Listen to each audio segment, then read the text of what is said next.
Hey guys, what's up? I'm Rob. Thanks for stopping by my channel. This is my 1969 Porsche 912. So I bought this car 7 years ago. It had a lot of problems. The engine was stuck, so it actually did not even turn over. The floor pans had holes this big around where you could actually see the ground. The paint was a mess. The car was sitting in a guy's backyard for like 25 years. It was under a pine tree. It had pine needles all over it. It was a mess.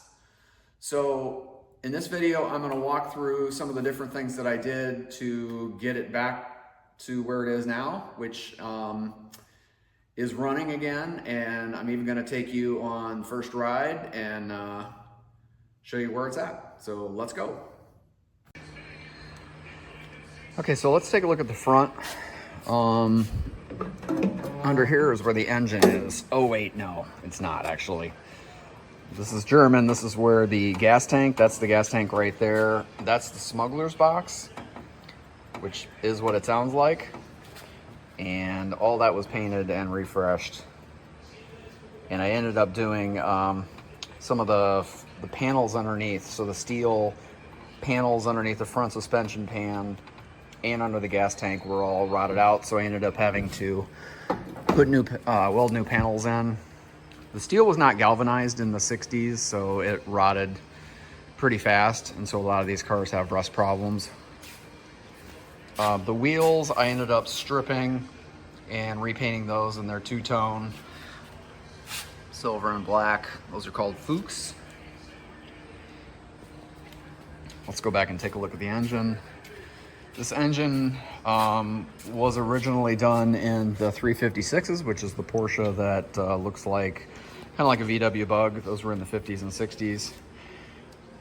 And that's the engine. The engine was stuck in this car when I got it, like it wouldn't turn over at all.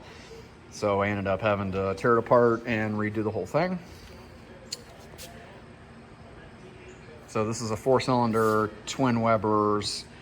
I did do a big bore kit and also a cam regrind, so it does have more horsepower than the stock version. Just a little peppier. All the glass is original.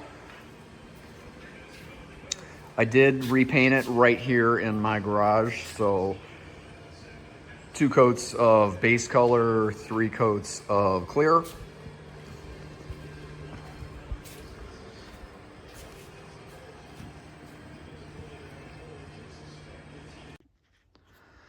So you're probably wondering, what the heck is that thing? Well, good question.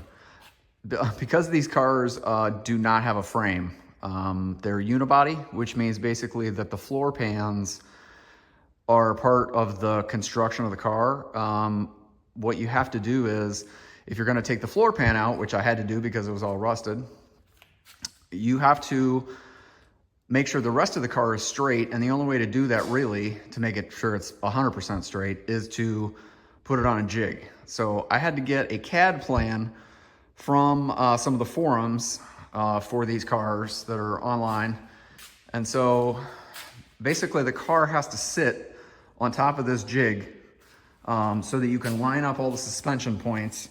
These all bolt in. These are super heavy. These were made by a machine shop, and then I actually had to assemble the whole thing, which was quite a task.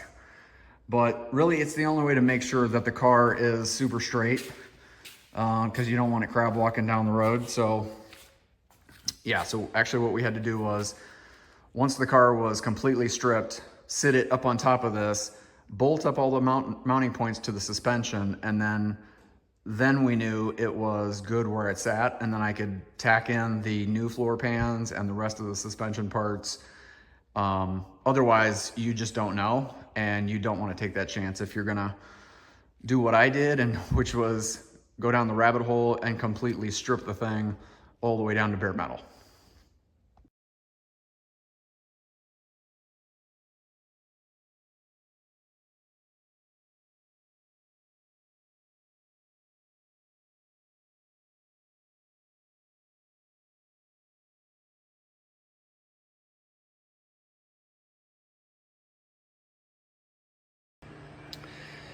Here's the interior from the driver's side. So it is a 4-speed.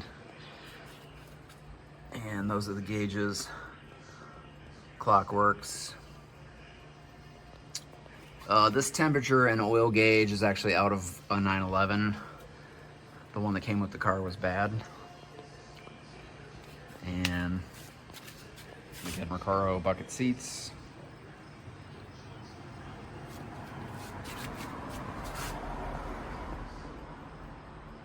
And the big speaker in the center there is the only speaker in the car.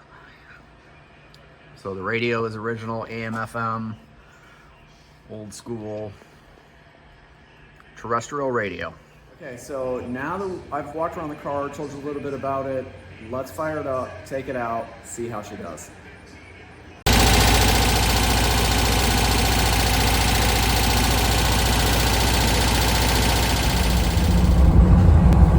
All right, this is it, first drive.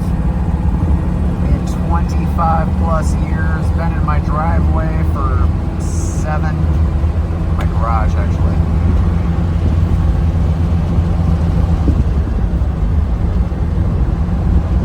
Long time coming.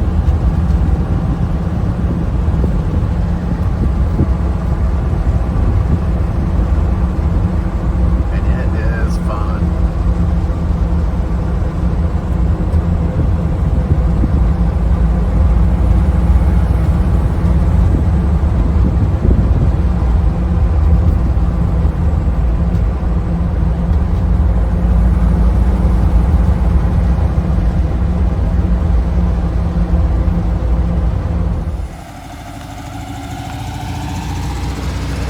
So thanks for tuning in. If you would like to see more of this content, comment in the section below. Give me a thumbs up if you like it.